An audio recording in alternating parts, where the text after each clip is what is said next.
Dans cette vidéo, vous allez apprendre comment augmenter significativement votre chiffre d'affaires en fidélisant vos clients actuels. Pourquoi? Parce que ça coûte 5 à 10 fois plus cher de vendre à des inconnus que de vendre à des gens qui vous connaissent déjà.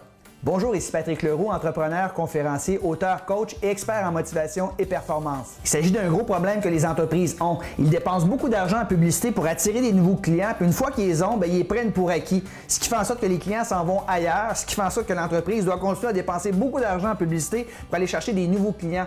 Mais si elle en prenait mieux soin, si elle apprenait à bien les fidéliser, il n'y aurait pas besoin de dépenser autant d'argent en publicité. Un autre avantage que de fidéliser ses clients, c'est que ça crée le bouche-à-oreille. Et aujourd'hui, avec les médias sociaux, on sait à quel point c'est important. Voici donc 3 idées qui vont vous aider à créer davantage de loyauté avec vos clients actuels. La première idée consiste à faire réaliser la valeur à vie d'un client à tous vos collaborateurs. C'est quoi la valeur à vie d'un client? C'est tous les achats qu'il va faire chez vous durant toute sa vie. Et ça, c'est sans compter les références. Alors, c'est pas juste l'achat qu'il fait aujourd'hui, c'est l'accumulation de tous ces achats-là. Par exemple, si on prend Walmart, que vous connaissez très bien, la valeur à vie d'un client est de 12 000 $.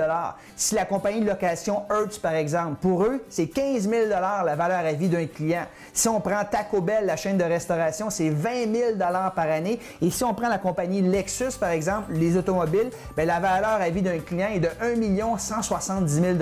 C'est beaucoup d'argent. Alors, une fois que vous aurez fait comprendre à tous vos collaborateurs la valeur à vie d'un client chez vous, ces gens-là vont prendre conscience que c'est pas grave s'ils perdent de l'argent à court terme sur une seule transaction, parce qu'ils savent qu'ils vont l'avoir à vie et que ça va rapporter énormément. Et ça, c'est sans compter toutes les références que ce client peut vous donner. La deuxième idée qui va vous permettre de fidéliser vos clients, c'est de faire vivre des wow feelings auprès de vos clients.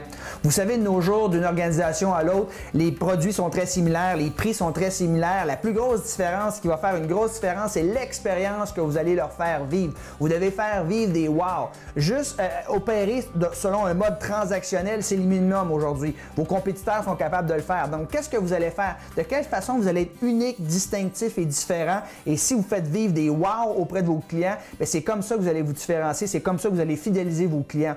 Ce que vous pourriez faire, par exemple, il y a un paquet de choses que vous pouvez faire. Vous pourriez, par exemple, avoir un endroit réservé dans le stationnement pour les visiteurs, pour vos clients. Mais pas juste un endroit où c'est marqué réservé aux clients. Ce que vous faites quand un client s'en vient chez vous, il y a un rendez-vous, vous écrivez son nom sur une petite carte et vous allez justement l'afficher à l'extérieur, de sorte que quand le client va arriver, il va voir son nom, il va faire un wow, c'est garanti. Si vous travaillez dans le commerce de détail, par exemple, s'il pleut à l'extérieur, vous pourriez très bien décider de vous acheter des gros parapluies et aller reconduire les clients à leur voiture pour pas qu'ils se fassent mouiller. Je vous garantis, ça va créer un wow à tout coup. Une troisième et dernière idée pour fidéliser vos clients, dites-leur merci.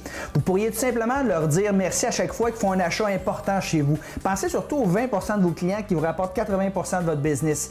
Dans notre cas, on envoyait un panier de cadeaux. On achetait des trucs chez Costco, par exemple, un panier chez Dollarama, et on envoyait ça aux clients. C'était plein de friandises. Et mon client, une semaine après une conférence, par exemple, recevait ça, faisait le tour de son bureau, il donnait ça, il disait ça, c'est le conférencier qu'on a eu la semaine passée. C'était apprécié à tout coup. Vous pourriez envoyer des cartes cadeaux, par exemple, pour Starbucks ou Tim Hortons, par exemple, pour aller boire du café.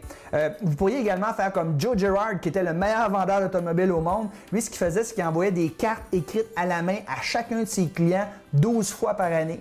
Pour la date d'anniversaire de la première achat de voiture que vous avez faite avec lui, pour votre anniversaire de naissance, pour la Saint-Valentin, pour l'Halloween, 12 fois par année, il écrivait une carte à la main. Il passait 2 heures par jour à écrire des cartes à la main et c'est la raison pourquoi ses clients lui étaient aussi fidèles qu'ils revenaient chaque fois acheter des voitures avec lui et qu'il les référait à plein de monde. Vous pourriez également organiser un événement spécial. Vous pourriez, par exemple, pour vos clients, louer une salle de cinéma un avant-midi, les inviter avec leurs enfants, par exemple, et embaucher quelques clowns, quelques maquilleuses sur place. Ça va faire un effet wow garanti. Les gens vont me dire, oui, Patrick, où je vais trouver tout cet argent-là pour remercier mes clients? C'est facile. Coupez un peu dans votre budget publicité actuel. Prenez 50 % de l'argent que vous dépensez en publicité et prenez cet argent-là puis remerciez vos clients. C'est ainsi que vous allez créer de la fidélité. Donc, en résumé, vous voulez fidéliser vos clients. Premièrement, identifiez comment ça vaut un client à vie chez vous et partagez ce montant à tous vos collaborateurs. Deuxièmement, faites vivre des wow feelings à vos clients. Soyez différents, distinctifs et uniques et vous allez voir, les gens vont être fidèles à vous. Ils vont en parler à leurs contact. Et troisièmement, dites-leur merci. Ne jamais prendre pour acquis vos clients. Donc, mon défi pour vous aujourd'hui, c'est très simple. Identifiez la valeur à vie d'un client chez vous, c'est-à-dire le total de tous ses achats qu'il va faire chez vous s'il reste fidèle durant toute sa vie. Et allez voir vos collaborateurs et partagez-leur ce montant, de sorte que les gens vont tout faire pour garder le client le plus longtemps possible et le fidéliser. Sur ce, je vous souhaite bon succès.